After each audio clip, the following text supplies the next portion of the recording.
Good day, everyone. This is the chapter 22 about the exile in Dapitan, 1892 and 1896.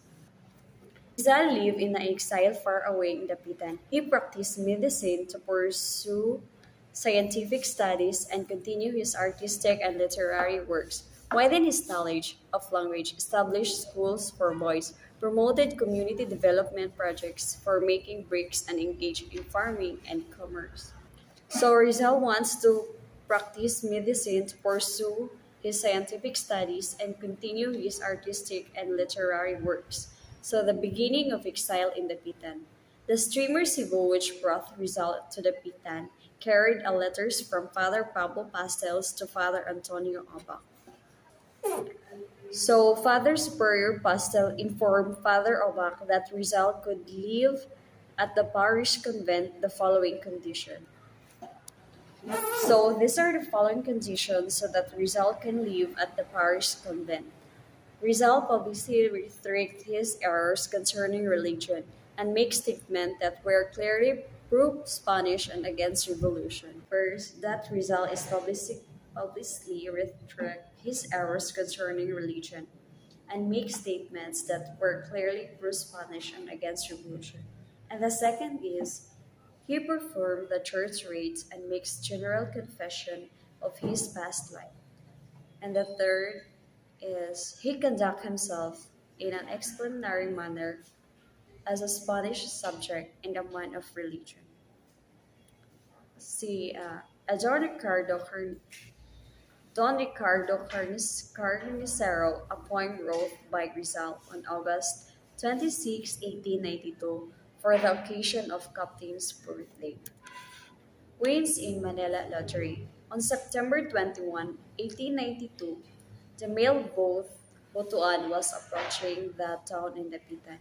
Captain Carnicero and Dr. Zerzak and Francisco Equilardo won the second prize worth of 20,000 pesos in the government-owned Manila Lottery. And as you can see the pictures, this is the sample of the the lottery or the ticket and the boat.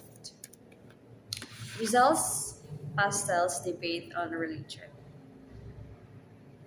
In all his letters to Father's Pastels, Rizal revealed his anti-Catholic ideas which he had acquired in Rome and in literature. According to Rizal, individual judgment is a gift from God and everybody should use it like a lantern to show the way and that self-esteem is moderated by the judgment saves man from unworthy acts. Rizal's challenges a freshman to a duel. Mr. Juan Larded, a businessman, this man purchased many from the lands of Rizal. Rizal and Father Sanchez. Estudios sobre la lengua Tagala, or studies in the Tagalog language of Tagalog. Grammar which Rizal wrote, and which he dedicated to his beloved former teacher. Father Sanchez, since Rizal days at the Ateneo, he spent 3 years in Europe and returned to Manila, 1881, to resume teaching at Ateneo and to head in Museo. On his birthday, Rizal gave him a precious birthday gift and manuscript entitled Historia sobre la Lengua, and idyllic life in Dapitan. In Dapitan, Rizal had an exemplary life, idyllic in serenity. Since August 1893, members of his family took turns in visiting him in order to assuage his loneliness in isolated outposts of Spanish power in Marland. So among them, he built his house by the seashores of Talisay, surrounded by the fruit trees.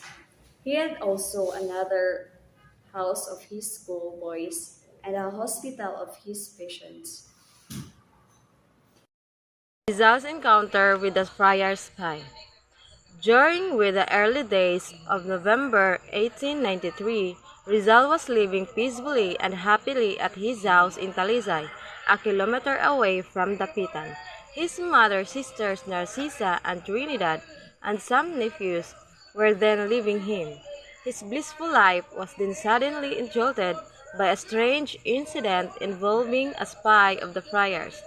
This spy, with the assumed name of Pablo Mercado and posing as a relative, secretly visited Rizal at his house on the night of November 3, 1893. He introduced himself as a friend and relative, showing a photo of Rizal and a pair of buttons with the initials PM as evidence of his kinship with the Rizal family. After the departure of his bogus relative, Rizal forget everything that happens in the past few days. But later on, he discovered that Pablo Mercado was an impostor.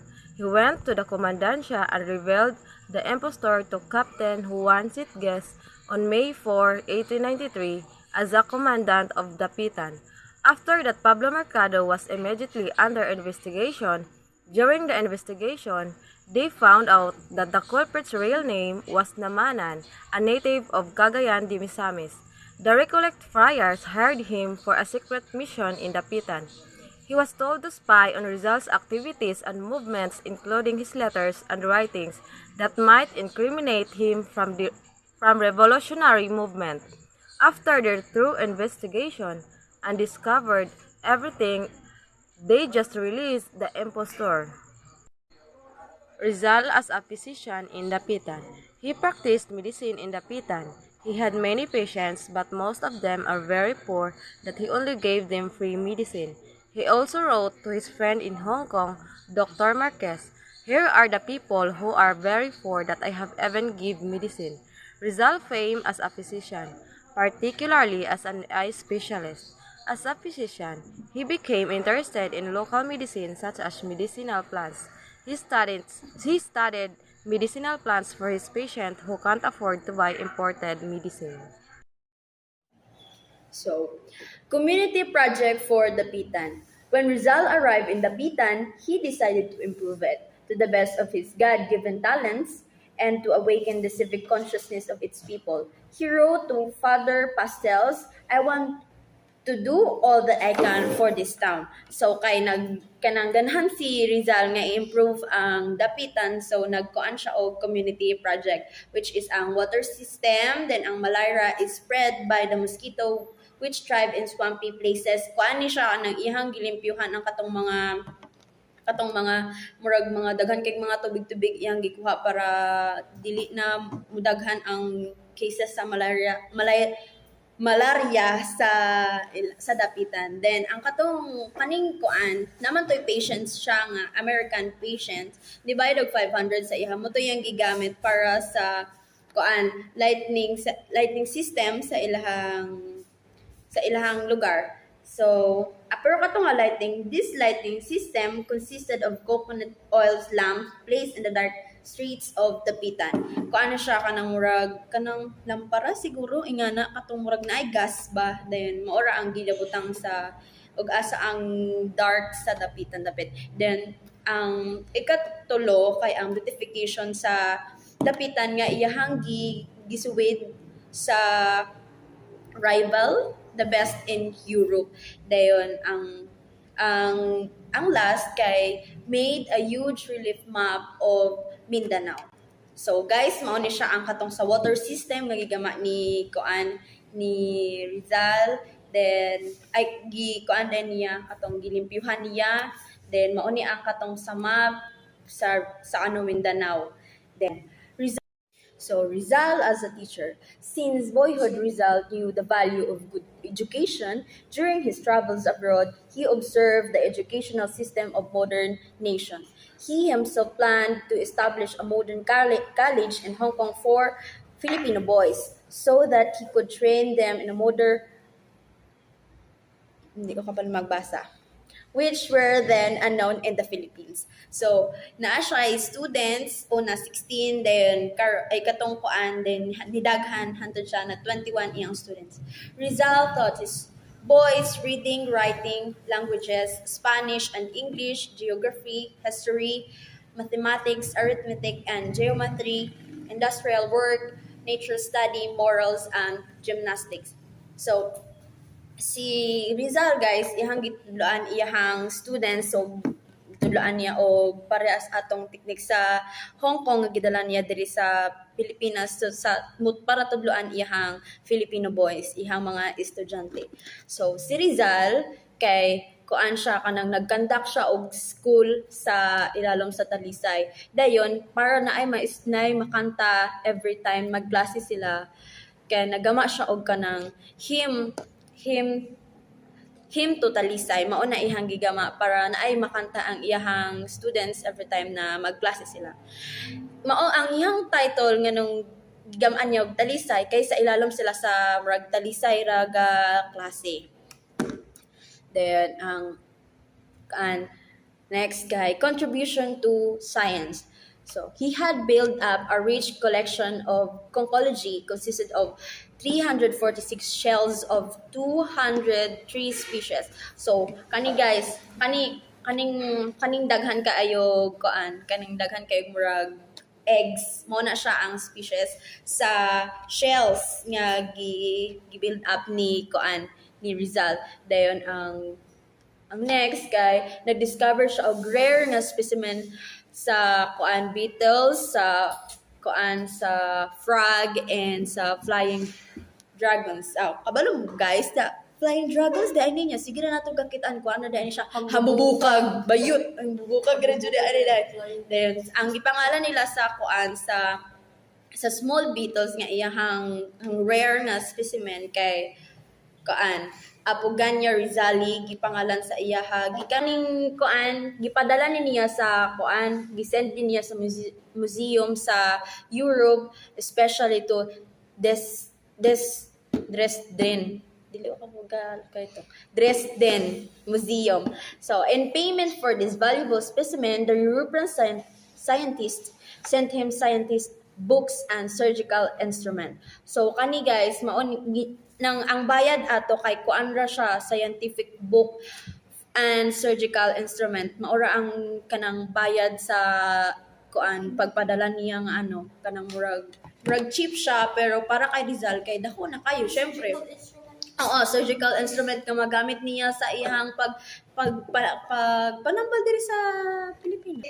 Linguistic studies. In Dapitan, he learned Bisaya, Sabanon, and Malayan languages. He knew 22 languages as follows: Tagalog, Visayan, Spanish, Greek, French, Arabic, Hebrew, Dutch, Italian, Japanese, Swedish, Ilocano, Sabanon, Latin, English, German, Malay, Sanskrit, Catalan, Chinese, Portuguese, and Russian. So si Rizal kay ni siya nang murag sa ato aparon kay Guinness record na gani sa mga sana all kay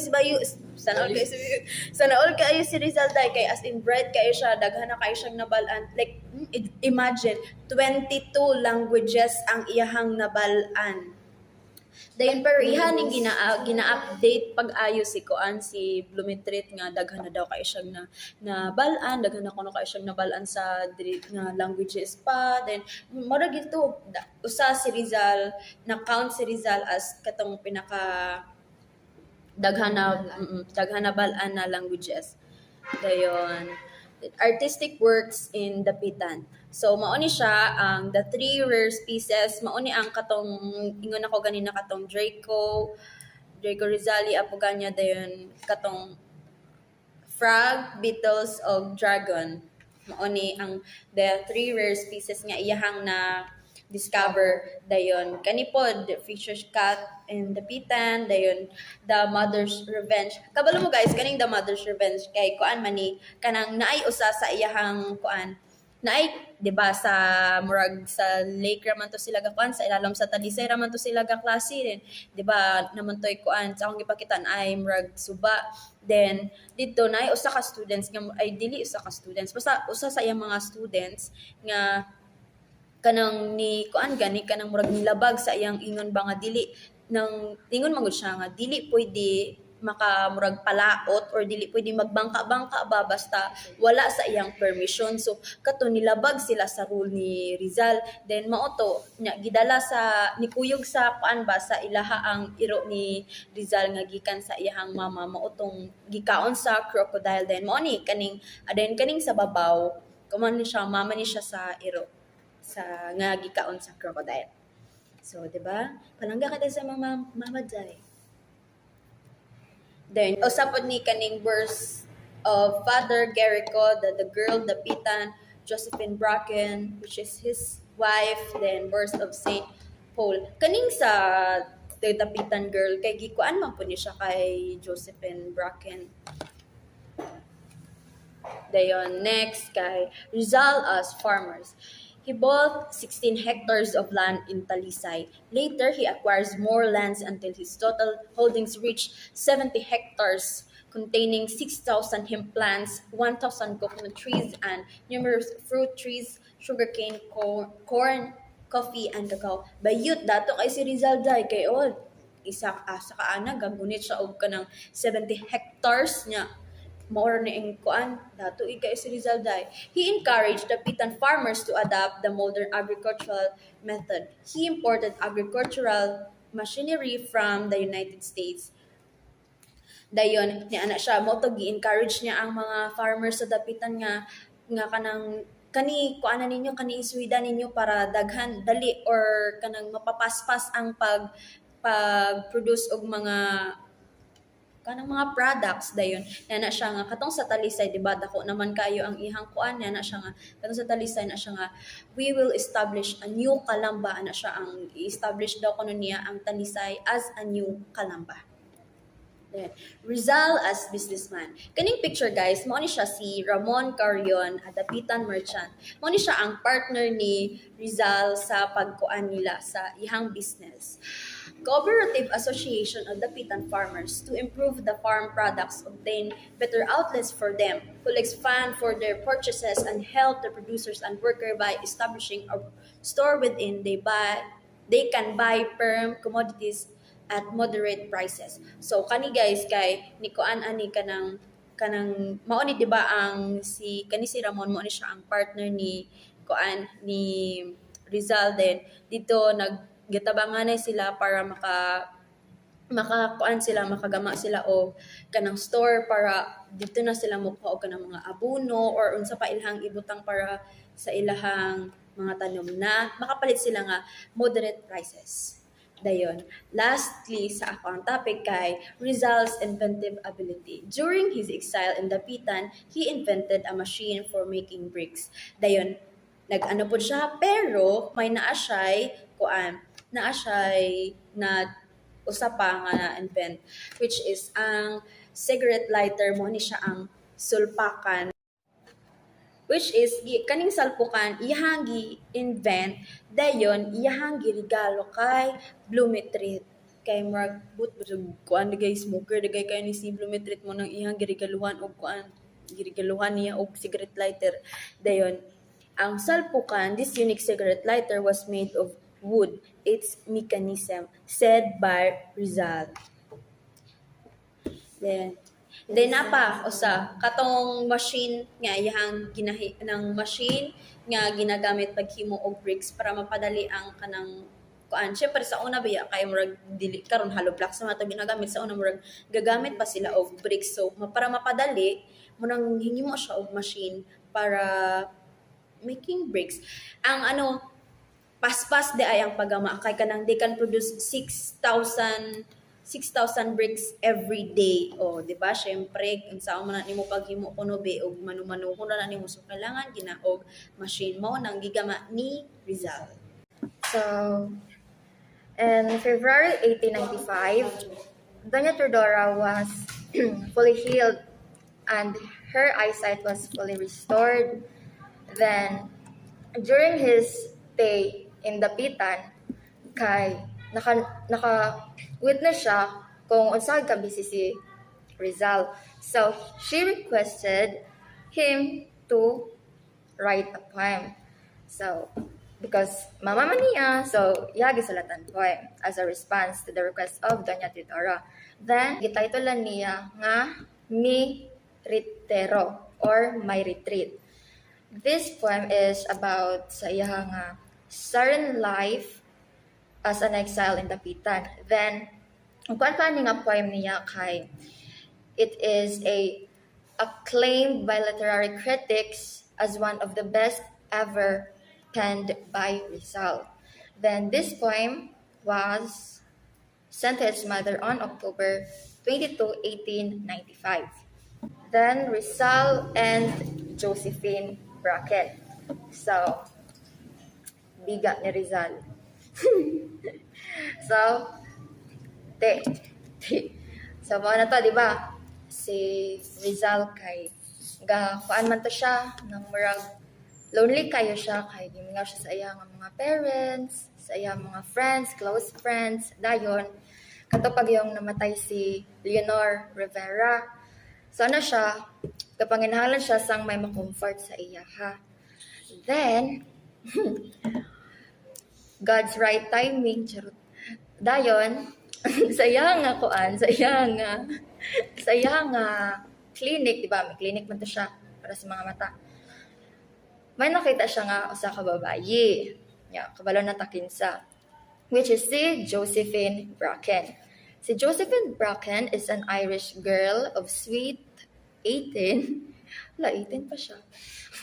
Slender, a chestnut blonde with blue eyes, dressed with elegant simplicity with an atmosphere of light gaiety.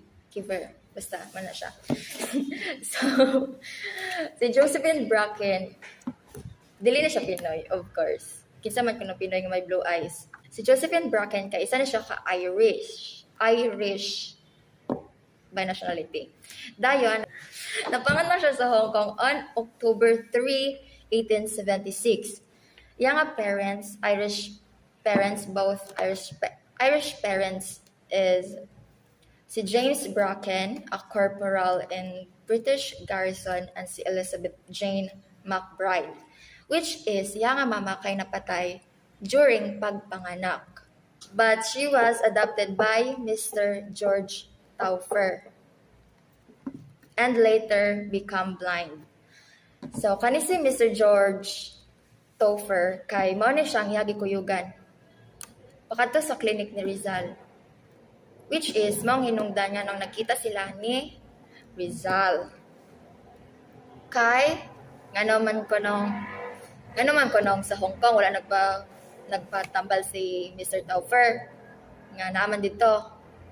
Dire siya nagpatambal sa Dapitan kay wala man dito manugtambal sa iya nga sakit. Kag murag dili siya ma-cured dito sa mga ophthalmic surgeon.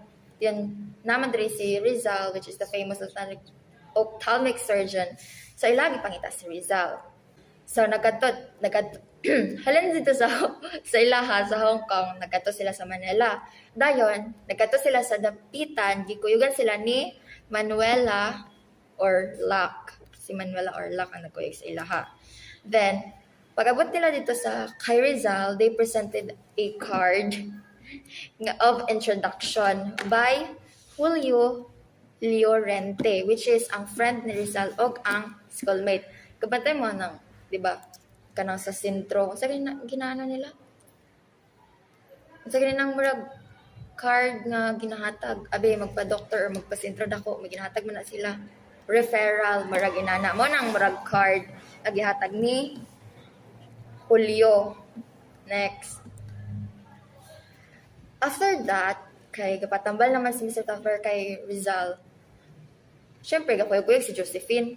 Dayon, si Rizal o si Josephine na in love sila at first sight. Diba? Sana all. Dayon, na in love sila. So, nagkauyab na sila.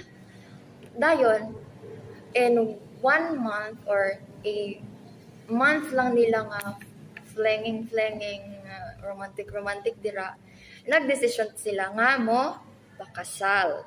Pero, si Father Obak kay ni object, wala siya nisugot nga mapakasal si Rizal o si Josephine without the permission of the bishop sa Cebu.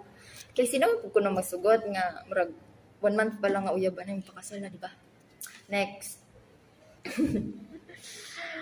Then, mana to.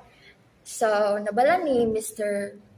Taufer about sa project marriage ni Rizal og ni Josephine.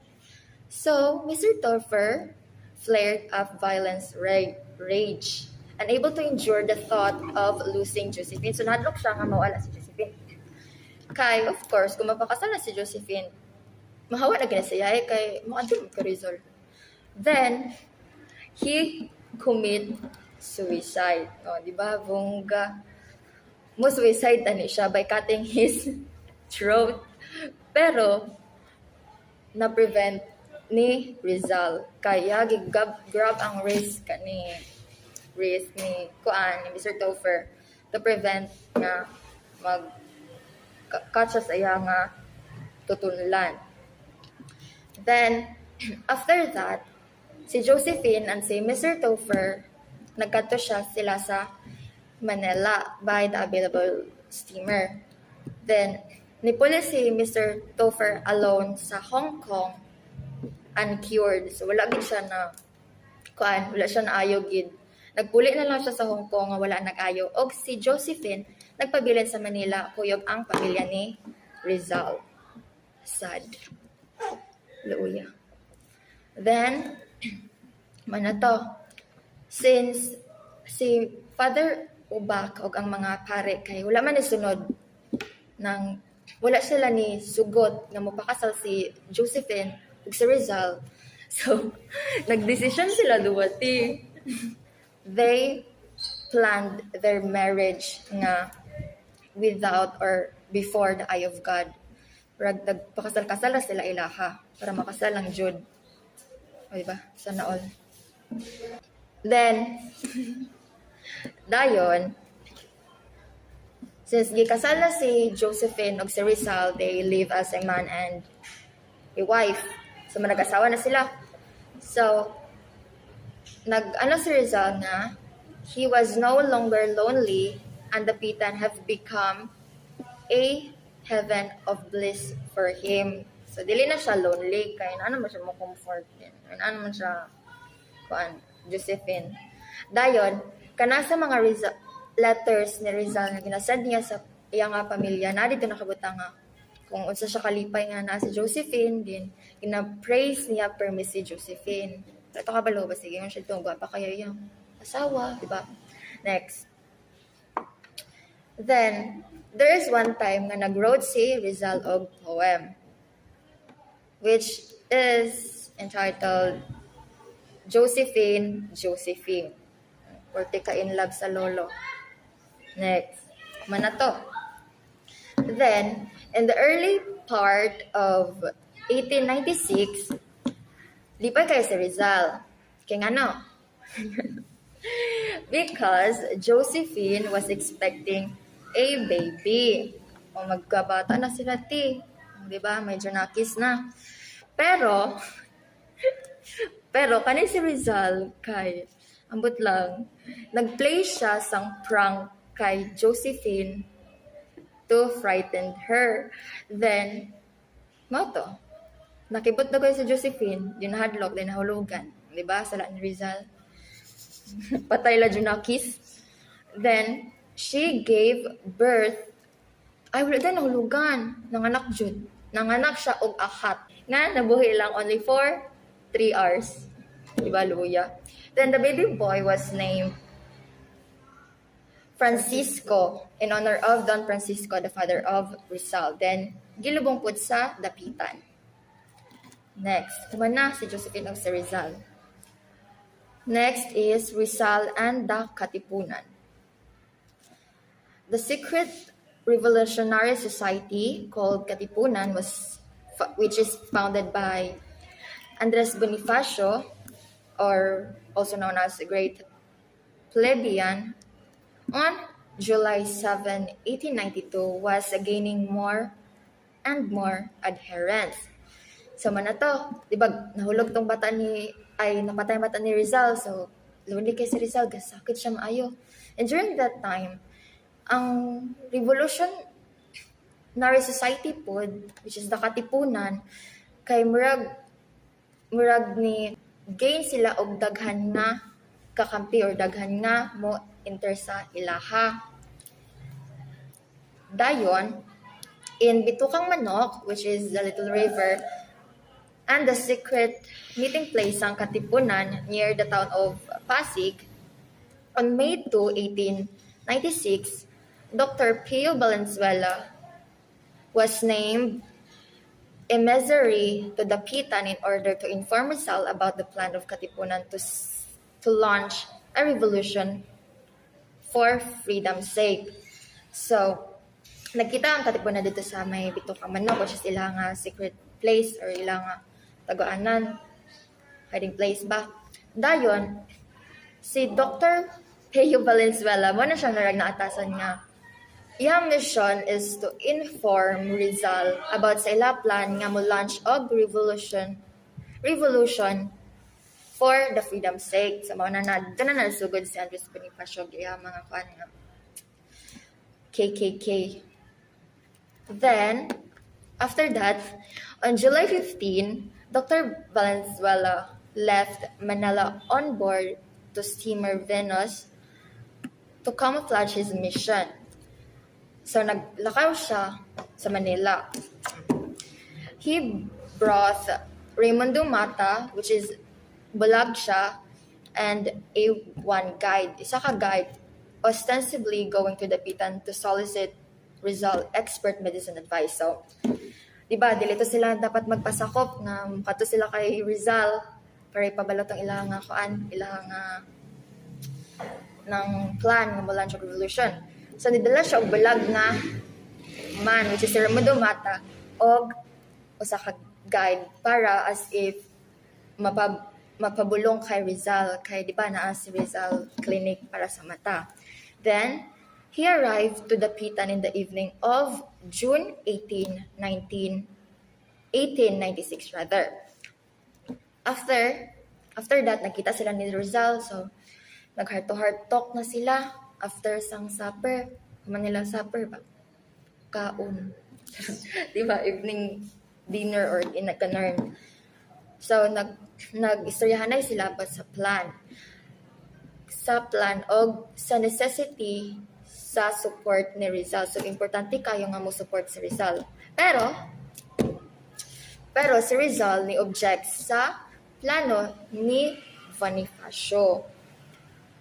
Kay dili man pud siya ganahan nga mo ang plano ni Bonifacio nga bloody revolution. Syempre, revolution magkadugo na siya. Di siya naganahan. Because of the two reasons. Number one is the people are not ready for a revolution and arms and fund must first be collected before rising the cry of revolution. Of course, dili pa prepared kayong people. Dayon, wala kayo sila pa budget. Kinahanglan gid ba na, di man sila mangita og kuan para sa mga tao, di ba? Mga weapons, alang sundang-sundang lang gid maayo.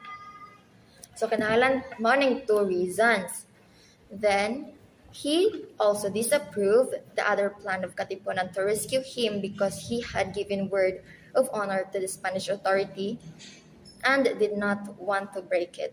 So, may plan po ng Katipunan ng rescue si Rizal. Kay si Rizal, marag nakabuhi na words ba sa Spanish authorities nga base kanang dili na siya marag loyal na siya sa ilaha. So, ganahan po di-rescue sa Katipunan si Rizal dito. Dayon, nag-disapprove si Rizal.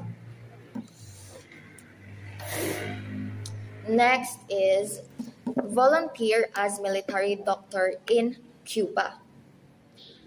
The Cuba back then and during their time was then in the throes of a revolution and a raging yellow fever epidemic. So, may epidemic sila diyon. Revolution po sila dito sa Cuba. Blumentritt advised Rizal to volunteer as army physician because there was a shortage of physicians to minister the needs of the Spanish troops and Cuban people. So since Dr. man si Rizal, andyan kinahanglan man sila, di ba, may epidemic ito, andyan kinahanglan sila og more pag niya physicians, military doctors. So, nag-advise si Blumentritt nga mag-volunteer si Rizal. Then, of course, nag-volunteer si Rizal kay butan na siya. Because kay ganahan si Rizal mag-volunteer, Rizal wrote to Governor General Ramon Blanco, this Pujol's successor on December 17, 1895. So nag-wrote siya og letter. Month passed, he received no reply from Malacanang and gave up hopes to receive government approval of his offer. So, di ba nagsulat siya nga, kanimo volunteer ko dito sa Cuba, inana. Then, months na nilabay, wala siya ka-receive og reply. Then, wala na siya ganang, og nawala na siya hope na ma-approvehan pa iya nga, unsa na, iya nga offer. Then, on July 1, 1896, a letter from Governor Blanco arrived in Dapitan, notifying him to the acceptance of his letter. Also stated that the politico-military commander of Dapitan would give Rizal a pass to come to Manila, where he would be give a safe conduct to Spain. So, in July 1, 1896, nakatanggap si Rizal og letter from Governor Blanco nga gidawat na ang iya nga offer. Uy. Then, the letter also stated nga, and there the Minister of War will assign you to the Army of Operation in Cuba detailed to the Medical Corps. Manang nakabutang saya pangalan. So, gisultan na jud si Rizal. Happy na kay si Rizal. Then, katong nga letter, niabot kay Rizal on July 30th pa. Sa mga na to. Then, the Song of the Traveler, or El Canto El Viajero. The poem he wrote with his joyous thought of resuming his travels after receiving the news accepting of his offers. So, kalipay na kayo sa Rizal, kay nang urag makalakaw na po siya, kay di ba himo man to siya military doctor. Dayon, makontinue po niya iya nga travels, nga makakato siya sa Europe, dayon, makagaw siya dito sa Cuba. Because of his joy, wala siya nag-tears of joy lang. Kalipay kayo siya, nag-wrote siya og poem, which is the Song of the Traveler. Then, Adios Dapitan. So, babay Dapitan na daw. Malakaw na siya. On July 31, 1896, Rizal's fourth year exile in Dapitan was come to an end. So, 4 years na di ay si Rizal to sa Dapitan. Kaya malakat naman siya, of course, ma-end na. Wala na. On that date, midnight, Rizal embarked on board the steamer España. He was accompanied by his wife, Josephine, Narcisa, Angelica, Narcisa's daughter, his 3 nephew, and 6 pupils. Dayon, manato, while naa siya dito sa barko, ikuyugan po siya sa nga mga folks dito nga taga Dapitan or yung mga kaila or mga tao dito sa Dapitan.